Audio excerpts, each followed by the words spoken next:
देखिए, आज नरेंद्र मोदी ने भगवान राम के आशीर्वाद और 1 लाख भक्तों के साथ वो काम किया है जो इंडी गठबंधन को चकरा के रख देगा। नरेंद्र मोदी ने ऐसे ऐसे नए धमाके कर डाले हैं जिसने राहुल गांधी और इंडी गठबंधन के सारे एजेंडे की धज्जियां उड़ा डाली। नरेंद्र मोदी ऐसी ऐसी ताकत दिखा रहे हैं कि पूरे इंडी गठबंधन के होश उड़े हुए हैं। इनके वोट चोरी के मुद्दे के धागे खुलते चले जा रहे हैं। नरेंद्र मोदी ने क्या ताकत दिखा दी है, कौन से धमाके किए हैं जो इंडी गठबंधन में खलबली मचाने वाले हैं, ये सब आज आपको विस्तार से बताऊंगा। लेकिन पहले यह देख लीजिए कि 2 दिन पहले ही पीएम मोदी ने अयोध्या में राम मंदिर के शिखर पर धर्म ध्वजा फहराई थी। बहुत लोग पॉपकॉर्न की तरह उछल रहे थे। नरेंद्र मोदी रुकने वाले हैं। उन्होंने आज फिर इनको पॉपकॉर्न बनने का मौका दिया। आज पीएम मोदी ने गोवा में भगवान राम की सबसे ऊंची प्रतिमा का अनावरण कर दिया। 2 दिन पहले ही पीएम मोदी ने कुरुक्षेत्र में जाकर कृष्ण भक्ति का आनंद लिया था। आज 1 लाख भक्तों के साथ गीता पाठ कर भगवान कृष्ण की भक्ति को फिर से जिया। यानी सनातन से लेकर इकोनॉमी तक और भारत को ग्लोबल पावर बनाने तक पीएम मोदी के वो कौन कौन से 3 धमाके हैं जो पहले कोई ना कर सका, आज इसके बारे में आपको बताऊंगा। यह भी बताएंगे कि नरेंद्र मोदी यहीं नहीं रुकने वाले हैं। आधार कार्ड से लेकर पेंशन कार्ड तक कौन कौन से फैसले कर डालें कि पब्लिक बम बम है। एक तरफ नरेंद्र मोदी रिफॉर्म पर रिफॉर्म कर रहे हैं, परफॉर्म कर रहे हैं, उधर राहुल गांधी बदलने को तैयार नहीं है। न परफॉर्म न रिफॉर्म, हार पर हार के बाद भी राहुल गांधी कैसे ब्लंडर कर रहे हैं, आज इसके बारे में भी आपको बताऊंगा। लेकिन पहले आज नरेंद्र मोदी के सनातनी ताकत से लेकर ग्लोबल पावर से लेकर इकोनॉमिक पावर तक की जो खबरें आई हैं उसकी एक झलक देख लीजिए। यह नया भारत है और इस नए भारत की ताकत की चर्चा दुनिया में हो रही है। सबसे पहले आप नरेंद्र मोदी के वो 3 धमाके देख लीजिए जो पहले कोई ना कर सका। पहला धमाका, सनातन की शक्ति का जो ट्रेलर दिखाया है नरेंद्र मोदी ने, उसकी चर्चा पूरे देश में हो रही है। दूसरा धमाका, भारत की आर्थिक शक्ति का ट्रेलर दिखाया है।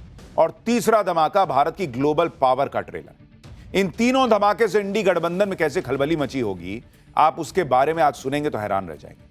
लेकिन आप देखिए कि इंडी गठबंधन तो इसी से तिलमिलाया हुआ था कि नरेंद्र मोदी अयोध्या में राम मंदिर की ध्वजा फहराने क्यों गए।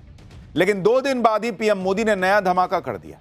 आज प्रधानमंत्री मोदी गोवा पहुंच गए। उन्होंने साफ कर दिया भाई कि सनातन का गौरव बढ़ाने से उनको कोई नहीं रोक सकता। और वहां भगवान राम की प्रतिमा का अनावरण किया। यह तस्वीर देखिए, यह भगवान राम की सबसे ऊंची प्रतिमा है। गोवा में भगवान राम की यह प्रतिमा दुनिया में सबसे ऊंची है। करीब 77 फीट ऊंची कांसे की प्रतिमा का अनावरण प्रधानमंत्री नरेंद्र मोदी ने आज किया। यानी एक तरफ राम मंदिर, दूसरी तरफ प्रभु श्री राम की सबसे ऊंची प्रतिमा।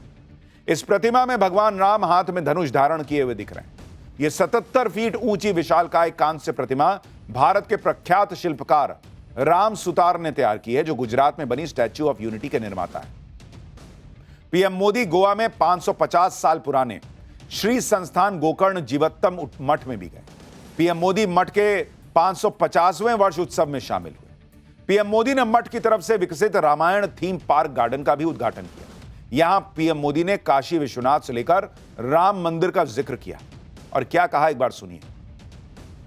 भारत एक अद्भुत सांस्कृतिक पुनर्जागरण का साक्षी बन रहा है।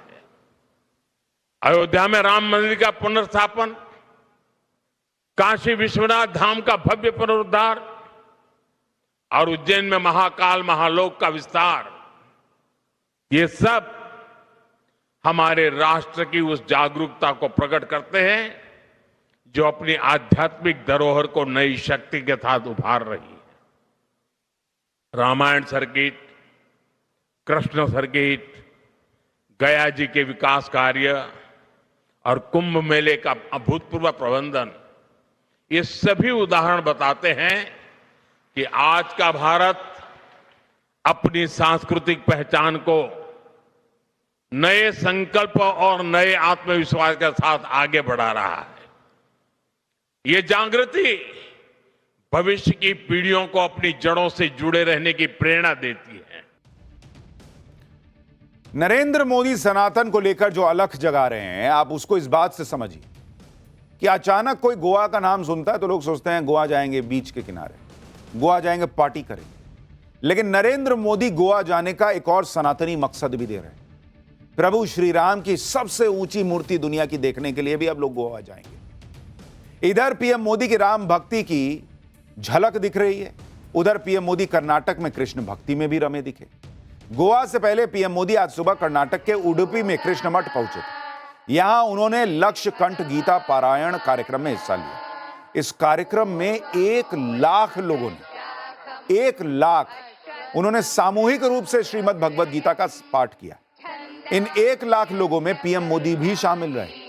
देखिए, जब 1 लाख लोगों ने गीता पाठ किया तो कैसे पूरा माहौल भक्तिमय हो गया।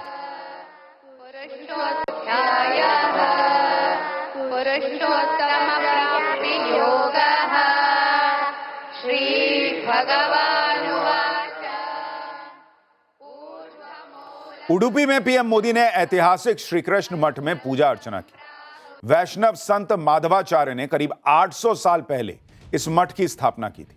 इस मठ में श्री कृष्ण की मूर्ति बाल स्वरूप में है और एक खास खिड़की से श्री कृष्ण के बाल स्वरूप के दर्शन होते हैं। ये देखिए कैसे वो खिड़की में से झांक रहे हैं, इसलिए इसे चमत्कारी खिड़की भी कहा जाता है। पीएम मोदी आज जब कर्नाटक के उडुपी में पहुंचे तो वहां उनके लिए लोगों में जबरदस्त क्रेज था बॉस। पीएम मोदी ने कर्नाटक के उडुपी में रोड शो भी किया और रोड शो में जो माहौल था, कैसे लोग पीएम मोदी पर फूल बरसा रहे थे, कैसे भीड़ उमड़ पड़ी थी, आप देखिए क्या क्रेज है इनका।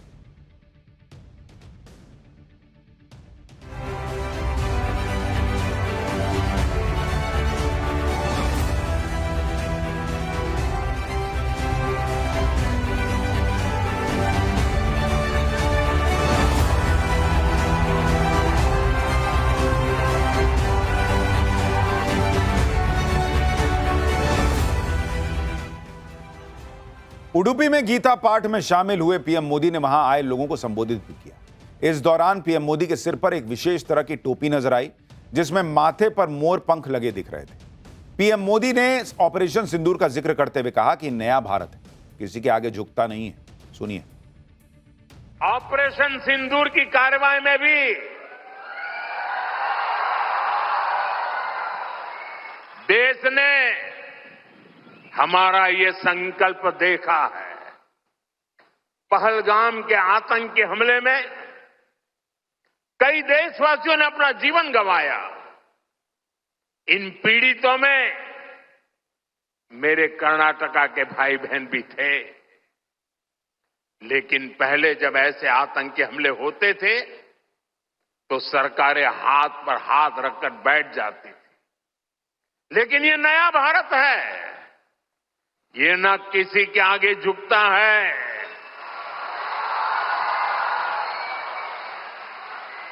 और न ही अपने नागरिकों की रक्षा के कर्तव्य से डिगता है।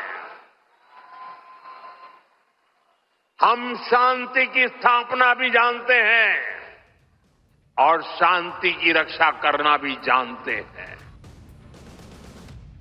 यानी प्रधानमंत्री नरेंद्र मोदी ने क्लियर किया कि सनातन की ताकत शांति में, लेकिन कोई शांति भंग करेगा तो उस शांति को स्थापित करना और उसकी रक्षा करना भी जानते हैं। सनातन के प्रति पीएम मोदी की ऐसी भक्ति देखकर साधु संत भी दंग रह गए। श्री कृष्ण मठ के मठाधीश स्वामी सुगुनेन्द्र तीर्थ ने तो पीएम मोदी को श्री कृष्ण का अर्जुन बता दिया। स्वामी सुगुनेन्द्र तीर्थ ने कहा कि मोदी सुरक्षित है तो धर्म और देश सुरक्षित है। सुनिए एक बार। धर्मो रक्षति रक्षितः इति घोषणं कृतम्। अस्माभिः मोदी रक्षति रक्षितः। यदि मोदी रक्षितः धर्मः देशः रक्षितः।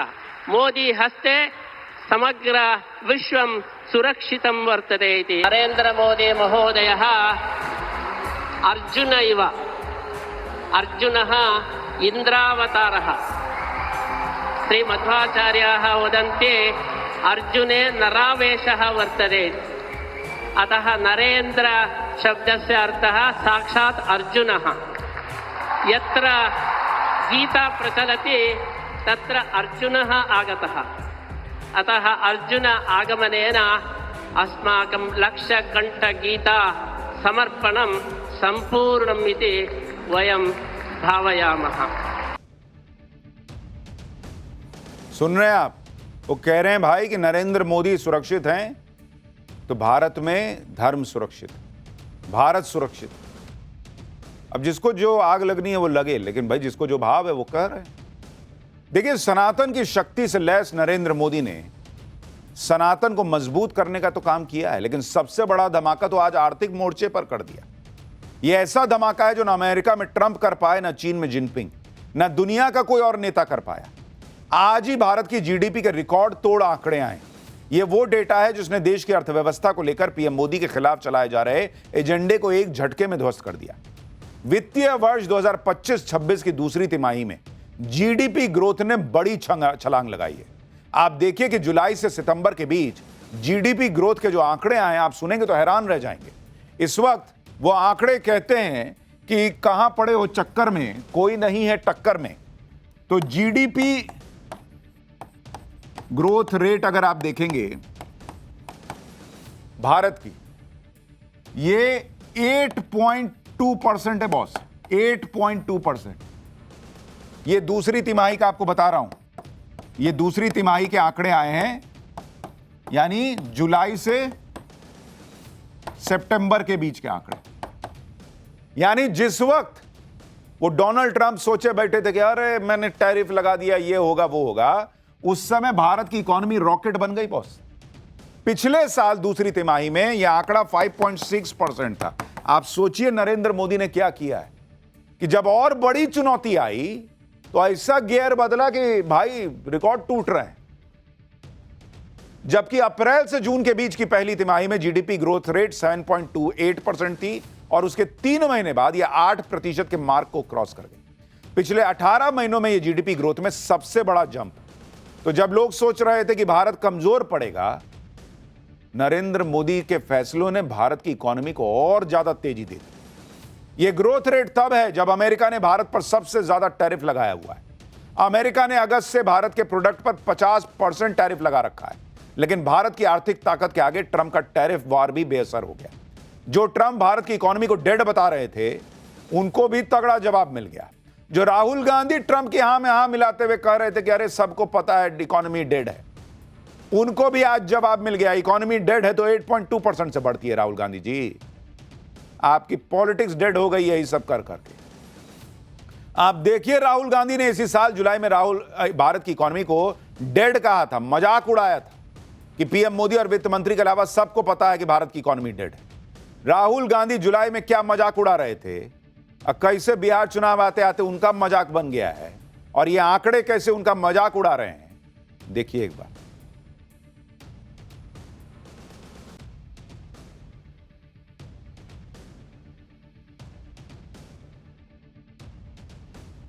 चार महीने पहले राहुल गांधी जिस अर्थव्यवस्था को डेड बता रहे थे, वो 8.2% की दर से दौड़ रही है।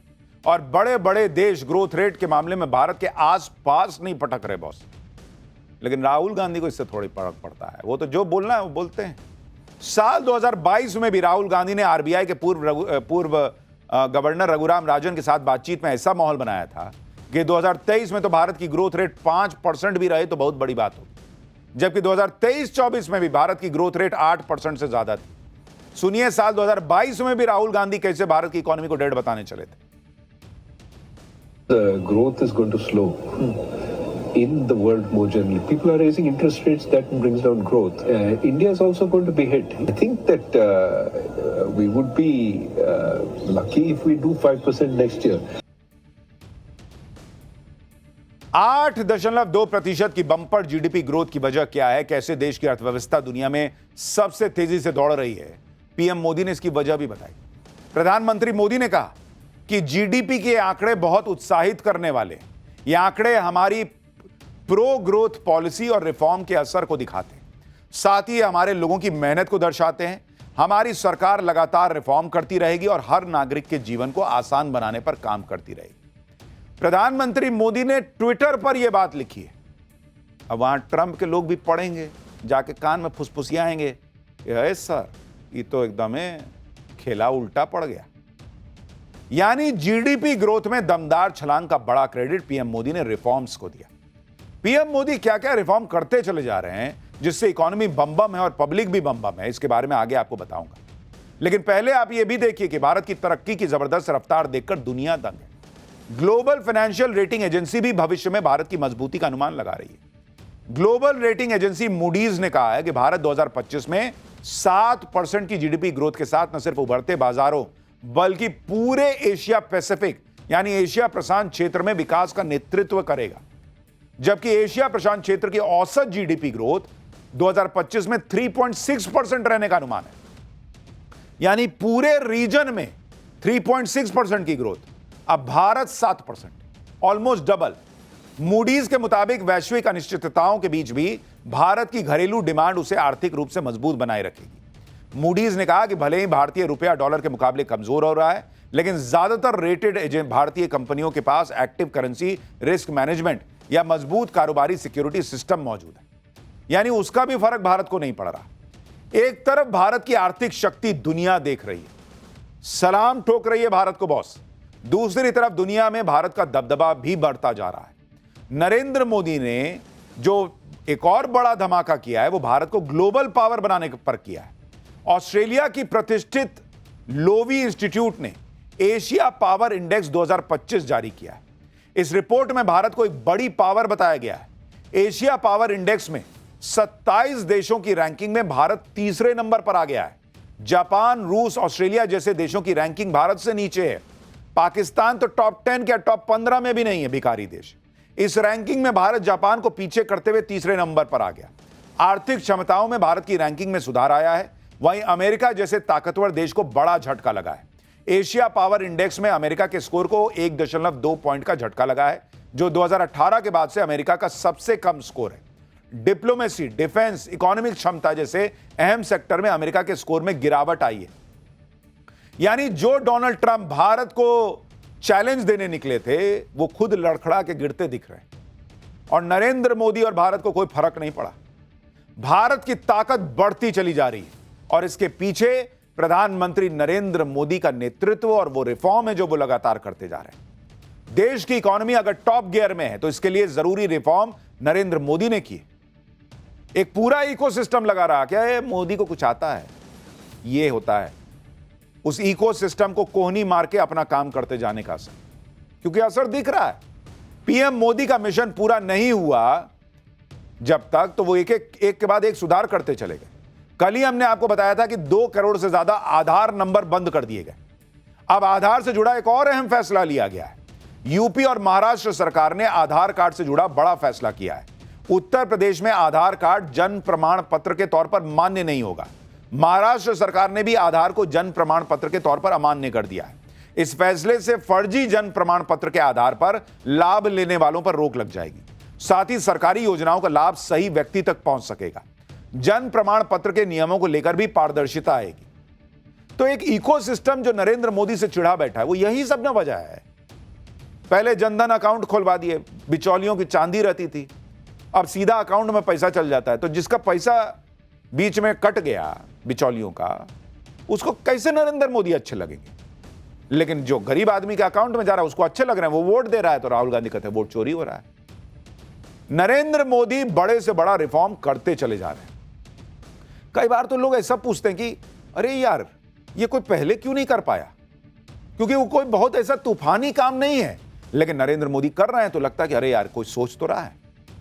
छोटी से छोटी चीजों में भी सुधार कर रहे हैं, जिनसे बड़ी बड़ी परेशानियां दूर हो रही हैं। जैसे आप देखिए, अभी तक पेंशन लेने के लिए हर साल रिटायर्ड कर्मचारियों को अपने जिंदा होने का प्रमाण पत्र देना पड़ता था। इसके लिए निर्धारित बैंक में जाना पड़ता था कि भाई मैं जिंदा हूं। लेकिन कई बार बहुत बुजुर्ग हैं, उनको दिक्कत आती थी, कोई किसी को कुछ बीमारी है, चल नहीं रहे, उठ के जाना पड़ रहा है। लेकिन अब इस सारे झंझट से बुजुर्गों को मुक्ति मिल गई। UIDAI ने पेंशन के लिए ऐसा इंतजाम कर दिया है कि अब घर बैठे ही जीवन प्रमाण पत्र बन रहा है। कहीं किसी लाइन में लगने की जरूरत ही नहीं। यह सब कैसे हो रहा है आपको बताता हूं। अब घर बैठे ही जीवन प्रमाण पत्र बनवा सकते हैं लोग। इसके लिए 2 ऐप डाउनलोड करने हैं बस। आधार फेस RD ऐप, इसको डाउनलोड करना है, और जीवन प्रमाण ऐप को डाउनलोड करना है।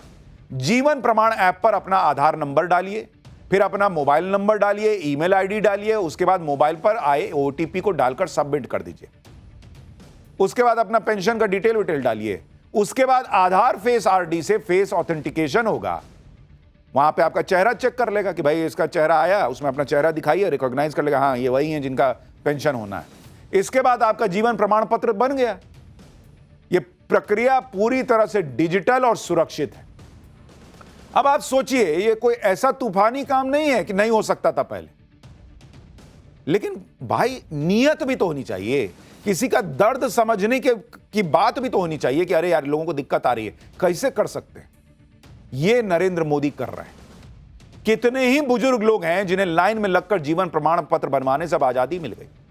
कई ऐसे पेंशन धारक हैं जो चल फिर नहीं सकते, उनके लिए किसी वरदान से कम नहीं। सोचिए कितना सामान्य सा रिफॉर्म था, कोई भी कर सकता था, जिससे बुजुर्ग पेंशन धारकों को आसानी हो जाती, लेकिन इसे भी नरेंद्र मोदी ही कर रहे हैं। और इसीलिए एक लंबी, भाई शौचालय 70 साल राज करने वाले लोग पूरे देश में सबको शौचालय नहीं दे पाए, सिलेंडर नहीं दे पाए, गांव तक सड़क नहीं पहुंचा पाए, जनधन अकाउंट नहीं खोल पाए। खुले में कहते थे कि मैं 1 रुपया भेजता हूं, 80 पैसा कोई खा जाता है। ये बोलते हुए लाज भी नहीं लगता था कि कैसा सिस्टम बना के रखा हूं मैं, प्रधानमंत्री हो के कैसे ऐसे बोल रहा हूं जी कि मैं 80 पैसा जाते हुए रोक नहीं पा रहा हूं। एकदम खुले में बोल देते थे। देखिए एक आदमी ने करके दिखा दिया 11 साल में। भाई यही सब होता है, तो जिसको आसानी होती है वो कहता कि नहीं हम मोदी को काहे नहीं वोट देंगे। राहुल गांधी समझिए नहीं पा रहे हैं। ये सारे वो काम है जो काफी लंबे समय से लंबित थे, और पीएम मोदी इन सब में सुधार करते चले जा रहे हैं जिससे पब्लिक को आसानी हो सके। इसी तरह से प्रधानमंत्री ने श्रम कानूनों में बड़ा सुधार किया। देश में इससे पहले 29 श्रम कानून लागू थे, लेकिन अब सुधार के बाद देश में सिर्फ 4 लेबर कोड लागू है। इससे क्या फायदा होगा आपको बताता हूं। भाई सभी मजदूरों को समय से वेतन की गारंटी मिलेगी, हर नौकरी में अपॉइंटमेंट लेटर देना अनिवार्य होगा, महिलाओं को समान काम के लिए समान वेतन मिल पाएगा, देश के 40 करोड़ मजदूरों को सोशल सिक्योरिटी मिलेगी, 40 साल से बड़े कर्मचारियों का साल में एक बार फ्री हेल्थ चेकअप होगा, ओवर टाइम करने पर दोगुना वेतन मिलेगा, पीएफ, ईसीआईसी, ईएसआईसी और बीमा का फायदा गिग वर्कर्स को भी मिलेगा, फिक्स्ड कर्मचारियों को 1 साल में ग्रेजुटी मिल जाएगी, कंपनियां सिंगल लाइसेंस और रजिस्ट्रेशन से बिजनेस कर सकेंगी। पहले 29 श्रम कानूनों के तहत 1436 नियम थे, उनको घटा के 351 कर दिया गया। यानी नियमों के जंजाल से मुक्ति मिली। इससे कंपनियों को फायदा, लेबर को फायदा, कर्मचारी को फायदा। और इस लेबर कोड में कर्मचारियों का पूरा ख्याल रखा गया है। अब वो कर्मचारी नहीं वोट करेगा नरेंद्र मोदी को तो राहुल गांधी कहेंगे वोट चोरी करते हैं। संसद के शीतकालीन सत्र में भी मोदी सरकार कई रिफॉर्म वाले बिल लाने वाली है, जिनमें एटॉमिक एनर्जी बिल 2025 शामिल है। परमाणु ऊर्जा कंट्रोल और रेगुलेशन पर नया फ्रेमवर्क इससे बनेगा। प्राइवेट कंपनियों को न्यूक्लियर सेक्टर में एंट्री मिल सकेगी। कॉर्पोरेट लॉ अमेंडमेंट बिल 2025 इसमें शामिल है। ईज ऑफ डूइंग बिजनेस को और सरल बनाया जाएगा। कॉन्स्टिट्यूशन में 131वां संशोधन बिल 2025 आएगा, जिससे चंडीगढ़ को संविधान के आर्टिकल 240 में लाया जाएगा। इससे केंद्र शासित प्रदेशों के लिए नियम बन सकते हैं।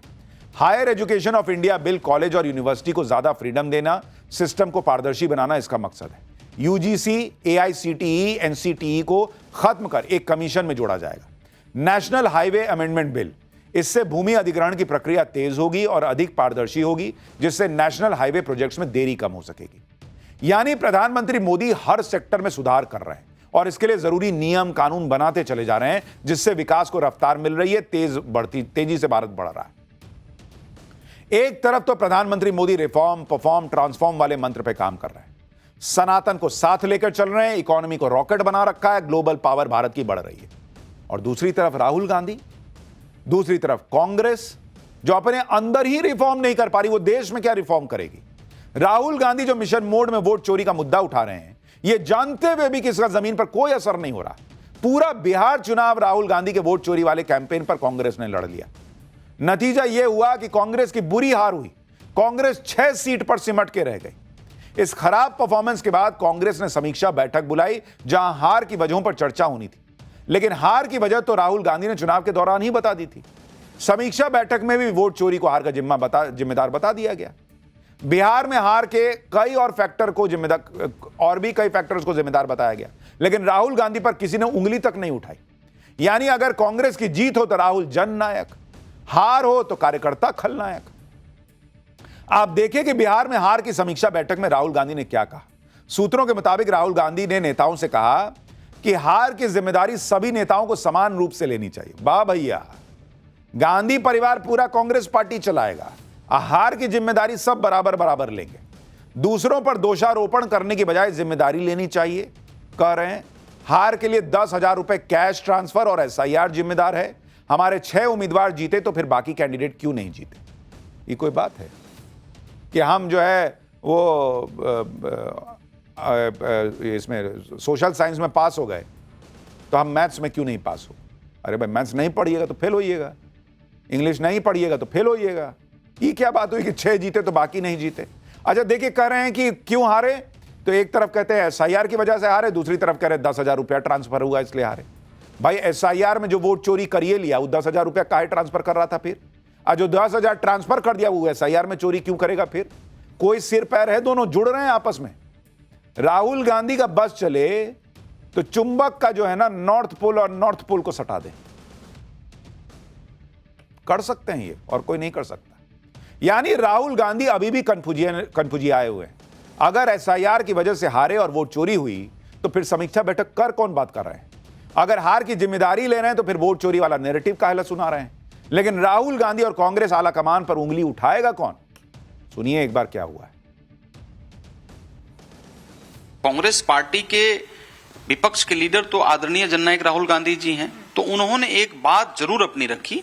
उन्होंने कहा कि आप जितने भी बैठे हुए हम कांग्रेस पार्टी के जितने कार्यकर्ता हैं, मतलब हमारे लिए कहें, बिहार के कार्यकर्ताओं के लिए कहें, कि हम सब लोग कहीं ना कहीं जिम्मेवार हैं। बिहार की हार के लिए समीक्षा बैठक में कांग्रेस के सारे उम्मीदवार भी आए थे। सभी के साथ मल्लिकार्जुन खड़गे और राहुल गांधी ने बात की। सबसे बात करने के बाद हार की वजह सबके सामने रखी गई। समीक्षा बैठक में हार के आकलन में 2 बातें सामने आई। पहला आकलन यह था कि वोट खरीदे गए और चुनाव प्रक्रिया की धज्जियां उड़ाई गई। दूसरा, महागठबंधन से उम्मीद के मुताबिक सहयोग न मिलना और कांग्रेस की खुद की कमियां। आप खुद सोचिए कि कांग्रेस की समीक्षा बैठक में किस तरह का ड्रामा चला है। ये चुनाव तक वोट चोरी का मुद्दा, रिजल्ट के बाद वोट खरीदी का मुद्दा। गजब नहीं है बॉस? सुनिए कैसे कांग्रेस अपनी हार के लिए PM मोदी को जिम्मेदार बता रही है। अगर मोदी जी इतने पॉपुलर हैं तो 60,000 लोग से लेकर 80,000 लोग एक एक विधानसभा को में पैसे देकर वोट खरीदने की क्या जरूरत पड़ी? कांग्रेस पार्टी के वोट प्रतिशत में कोई कमियां नहीं आई। जो चुनाव में जो हमारी जो पराजय हुई है, मुख्तार रूप से ये केंद्र सरकार ने प्रभावित किया है। यानी राहुल गांधी और नरेंद्र मोदी की पॉलिटिक्स में कुछ नहीं बदल रहा। मोदी देश में बदलाव लाते चले जा रहे हैं। राहुल गांधी कांग्रेस को बदलने को तैयार नहीं है और खुद को बदलने को तैयार नहीं। बिहार में हार से कांग्रेस का संकट गहरा गया है। साथ ही कर्नाटक में भी गजब का नाटक चल रहा है। बिहार में कांग्रेस साफ हो गई और कर्नाटक में DK शिवकुमार और सिद्धारमैया के बीच कुर्सी को लेकर खींचतान चल रही है। कांग्रेस की इस हालत पर बीजेपी कह रही है कि कांग्रेस खुद कांग्रेस से लड़ रही है। कांग्रेस कार्यकर्ताओं को गांधी परिवार की लीडरशिप पर भरोसा नहीं रह गया है। सुनिए बीजेपी को। कांग्रेस पार्टी ही कांग्रेस पार्टी से लड़ाई लड़ रही है। आज कांग्रेस का कार्यकर्ता गांधी वाड्रा परिवार के खिलाफ खुलकर खड़ा हो गया है। कर्नाटक में कांग्रेस से लड़ रही है। बिहार के अंदर कांग्रेस का कार्यकर्ता गांधी वाड्रा परिवार के नेतृत्व पर सवाल उठा रहा है और ये पूछ रहा है कि टिकट चोरी हुई, टिकटों में भ्रष्टाचार हुआ, इसके लिए जिम्मेदार कौन है? तो भैया वहां तो जो चल रहा है सो चल ही रहा है, वहां कुछ नहीं बदल रहा है।